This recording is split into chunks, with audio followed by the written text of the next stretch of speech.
فاكر انت ما كنت صغير وبتقول لنفسك اما اكبر هحقق احلامي واساعد الفقراء؟ اهو ديك انت كبرت واكتشفت ان انت اللي بقيت فقير، ومش بعيد الفقراء اللي انت كنت عاوز تساعدهم دول اساسا بقوا مغنى منك دلوقتي. وانا مش بشمت فيك لا سمح الله. ليه بقى مش بشمت فيك؟ عشان انا كنت نفس الشخص اللي برضه. واحب اقول لك يا عزيزي المشاهد ان انت مش منحوس ولا حاجه، ولا مشكلتك الفلوس ولا الظروف ولا الناس حتى. انا عارف انك هتقول انك مشكلتك الفلوس، صدقني معاك حق. مش عارف ايه العبط اللي مكتوب في السكريبت ده. ما هو اكيد مشكلتنا الفلوس، لان لو لقيت 5 جنيه على الارض بحس ان لقيت كنز، ما بالك بقى بفلوس بجد؟ ساعتها هتنسى كلمه مشكله دي اصلا. يلا حسبي الله ونعم الوكيل في الذكاء الاصطناعي. المهم يا عزيزي المشاهد ان فعلا مشكلتك الحقيقيه بتكمن في كونك انت. اصلا مؤاخذه يعني واحد زي ايلون ماسك ده احسن منك في ايه؟ عندك ايد عنده ايد، عندك مخ عنده مخ، عنده لا مؤاخذه عنده لا مؤاخذه اقصد ودان يعني، ما تفهمناش غلط. اللي يضايق انك فعلا لسه لغايه دلوقتي ما انتش شايف المشكله. انت بتدور على شماعه تعلق عليها فشلك وتقول الحظ وحش، البلد صعبه، مفيش فرص، وتكسل. طب ازاي كان في ناس بنفس ظروفك وفي نفس البلد ونقدر نقول بنفس كل حاجه تقريبا ونجحت؟ هتقول لي ارزاق. طبعا هقول لك ارزاق. انت عاوز تغلطني في الكلام؟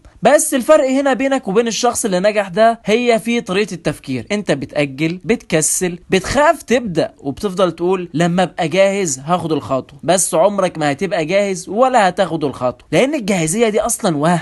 انك تبدا هي دي اللي بتخليك جاهز فعلا. بمجرد خروجك من منطقه الراحه هيبدا التغيير حتى لو بسيط في البدايه. ابدا بنفسك، وقف جلد الذات، وما تنساش الظروف تتغير لانها ممكن ما تتغيرش خالص، لكن اتغير انت عشان تبقى احسن دلوقتي نسخه من نفسك. سلام.